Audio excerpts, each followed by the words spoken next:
Okay, so what we want to talk about here is diagnostic immunology. What we're going to learn in this course is there's many ways that we can identify different types of pathogenic microbes.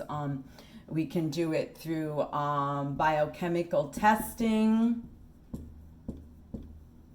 We can do it through genetic profiling. And we can do it through immunological testing. And so this is going to be very important in that we have to get the idea of the organism somehow. Am I right? So we know that back to Koch's postulates, not everything grows as nicely on culture media that we can implement biochemical reactions. This is why we're seeing a tremendous surge in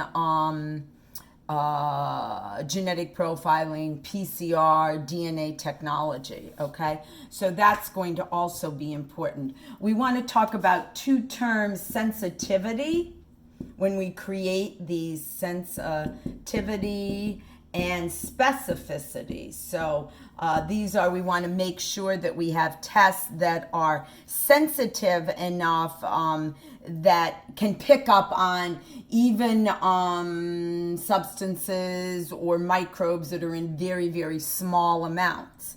This is where we talk about sensitivity. So this is why a lot of screening tests are somewhat sensitive, but lead to false positives. So something that we have to keep in mind, false positives, okay? But they cast somewhat of a broad net, right? Where if you possibly have a positive reaction, we're gonna pick it up.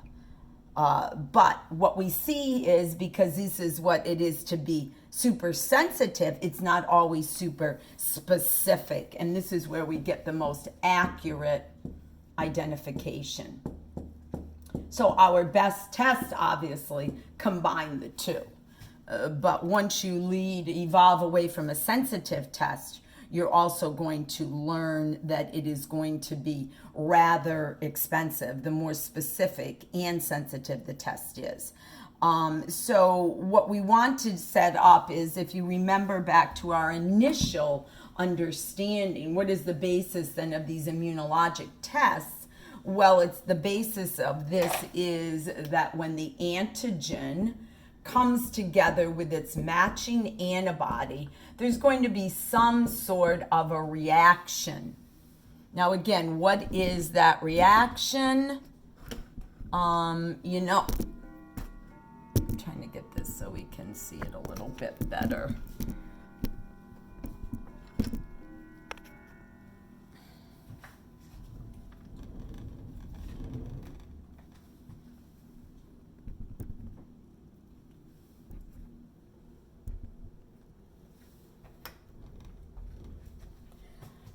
Okay, so there's some sort of a reaction, and this is where we're going to come into different types of immunological reactions. So there's going to be precipitation, there's going to be agglutination,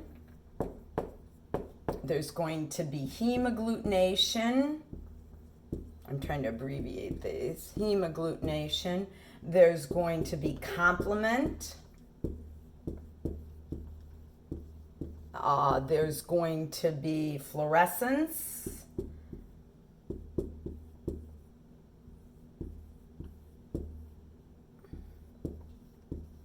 All of these are going to indicate these reactions that can occur when the antigen finds its matching antibody. So if you've been somehow had a promiscuous sexual encounter, and you have suddenly now feel that maybe you want to be tested for HIV, the main thing here that is going to be tested is the antibodies to the HIV virus, right? So what does that look like? That looks like if you have the HIV virus in your body and you then are producing antibodies, it's going to meet with the HIV and cause some sort of a reaction. And so the very first test that you have with HIV is a very sensitive test. It's a color test. It looks for different antibodies, and that if you have those antibodies against the HIV virus, you're going to be told you are presumptive for HIV.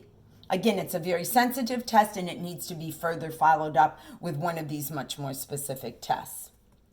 But important that you understand the terminology that is used in the scientific world. So when we start talking about antibodies, then we think that antibodies are what react to the antigens, but we do have to remember it's not one size fits all. There's monoclonal and there's polyclonal, okay? And so the mono fits at only one site,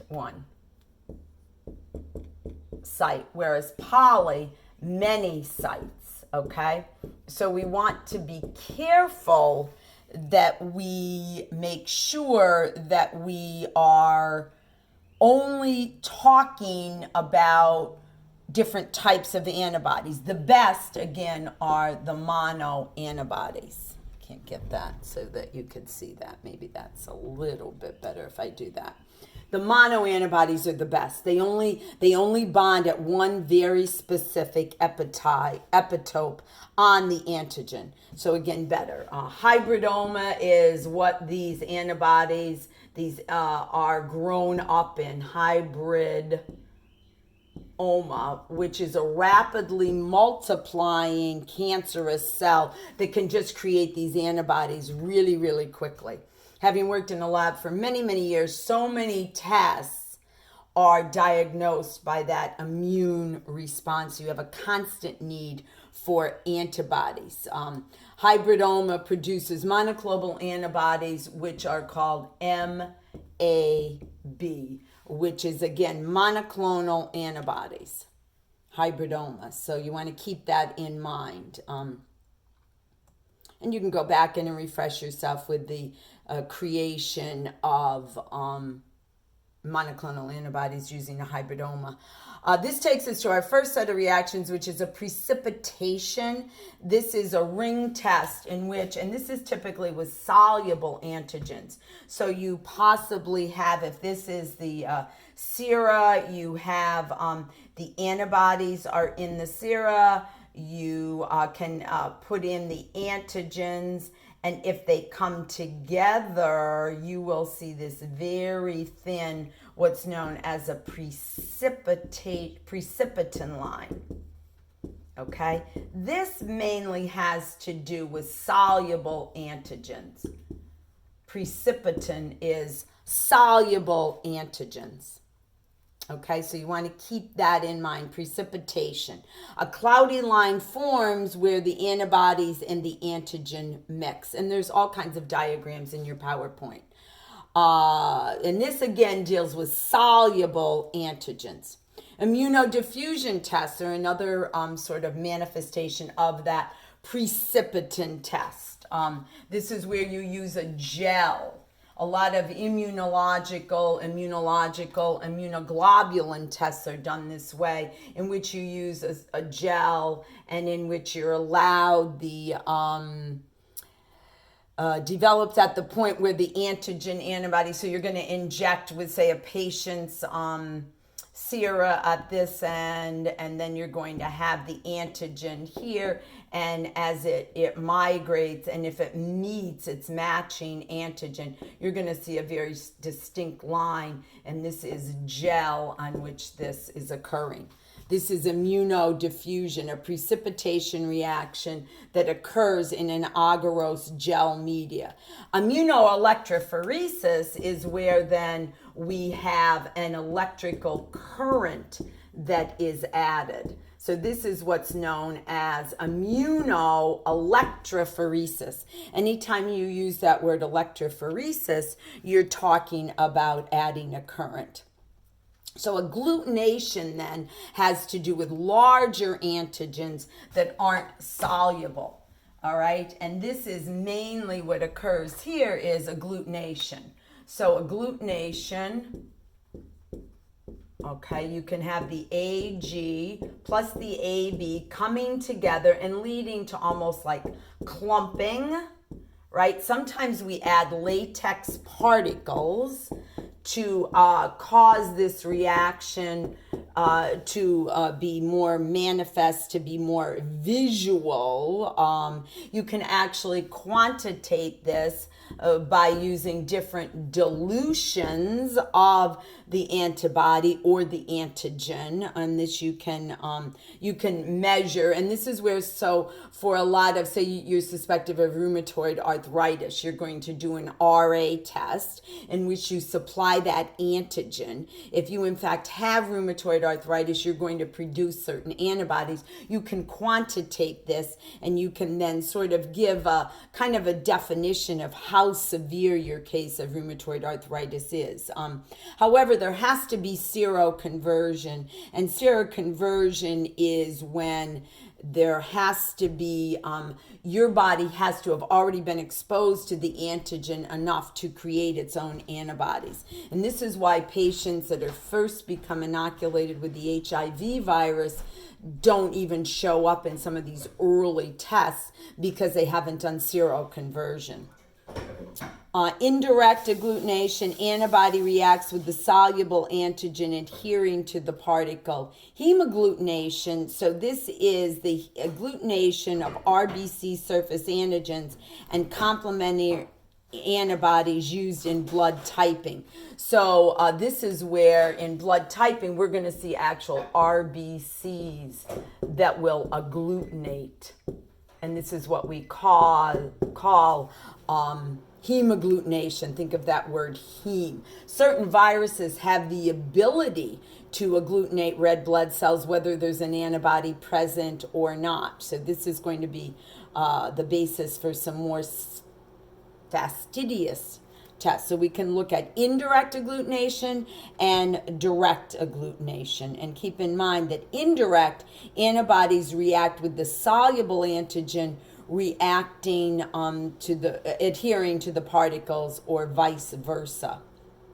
Whereas direct, it's a manifestation which occurs directly, in which there's one binding right exactly at a specific epitope, as you can see from this slide. So all of these slides are uploaded for you can go back in.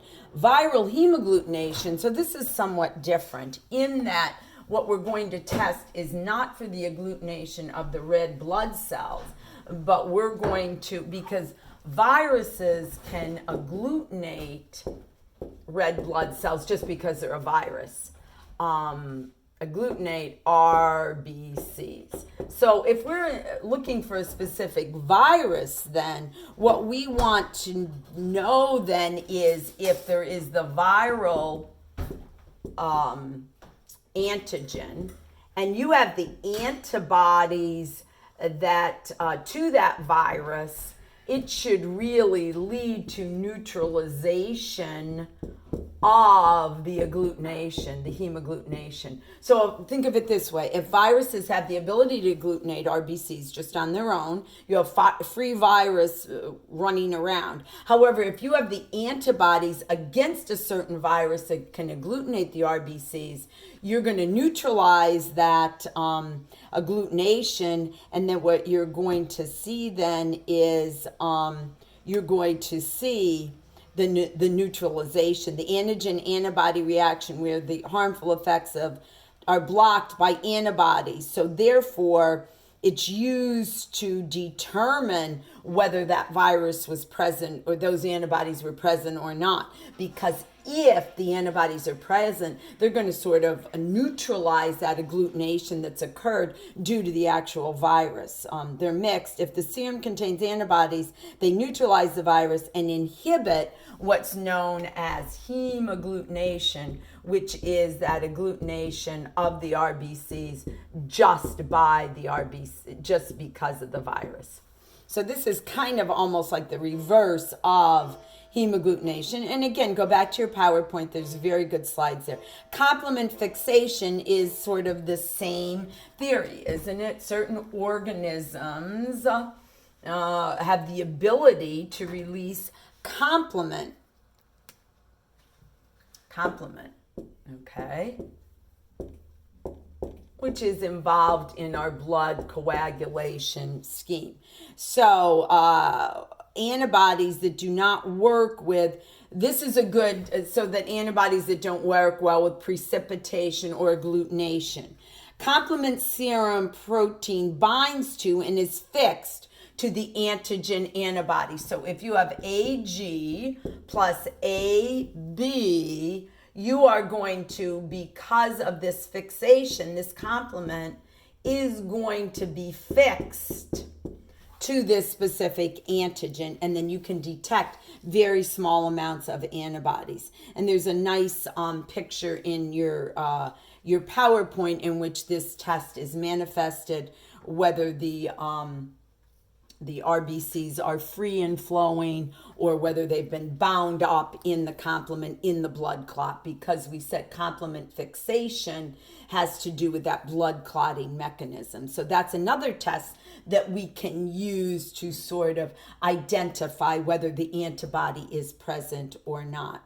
Fluorescent immunotechnology can be either direct or indirect. When we use that word direct or indirect, direct, we're looking for the antigen. Indirect, we're looking for the antibody. So very, very important. So what does this mean? There's DFA.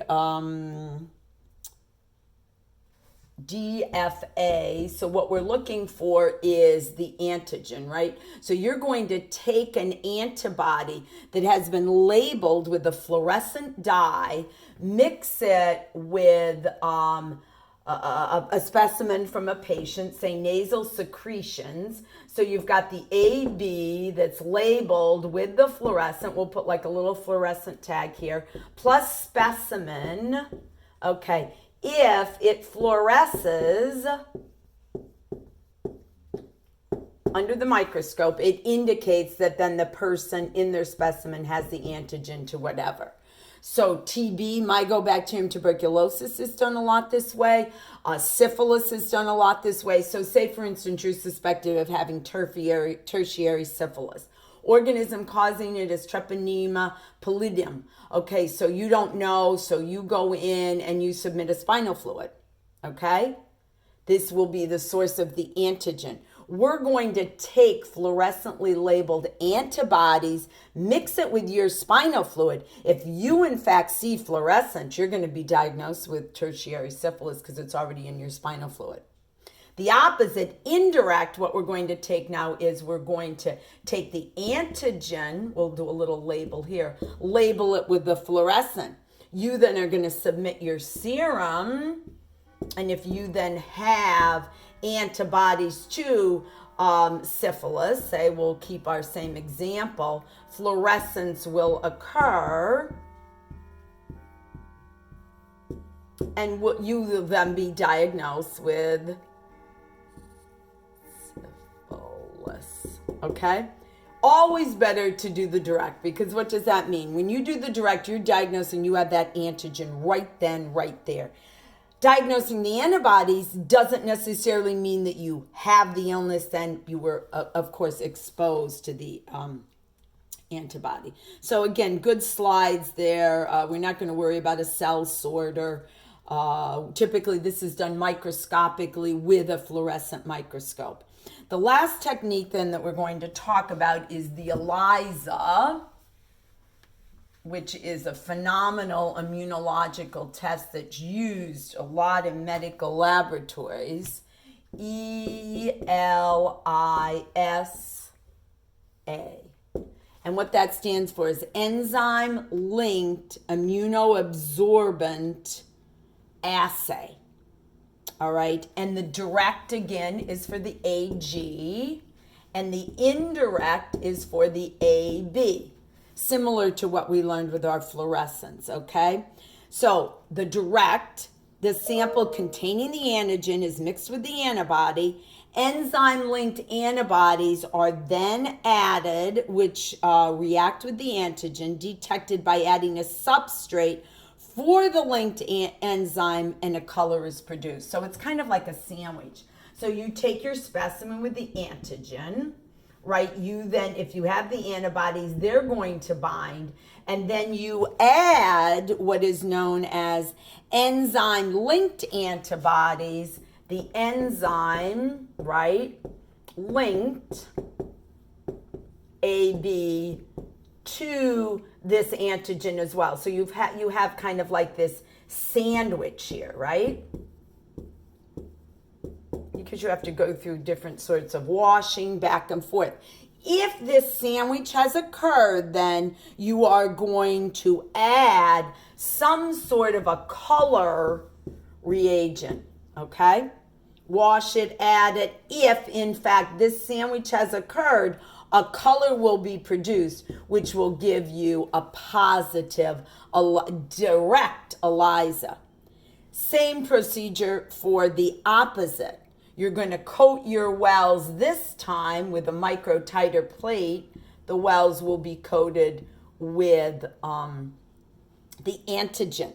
You then will submit a certain serum sample in which you will be looking to form this complex, looking this time for the antibody. Again, same procedure, sandwich created, color, if color is produced, you're going to have, but this time you're going to indicate a positive indirect ELISA. This is the basis for the pregnancy test. You can go in, there's really nice diagrams on your PowerPoint. Western blotting identifies proteins via electrophoresis and a blot. Obviously, we use this now a lot for organisms that can't be grown up. They're too fastidious to grow. They're grown in too small of amounts. So they have a great, being that we've harnessed that fluorescent. Very few viruses are grown in Scranton, but we can use some of these obscure immunological tests.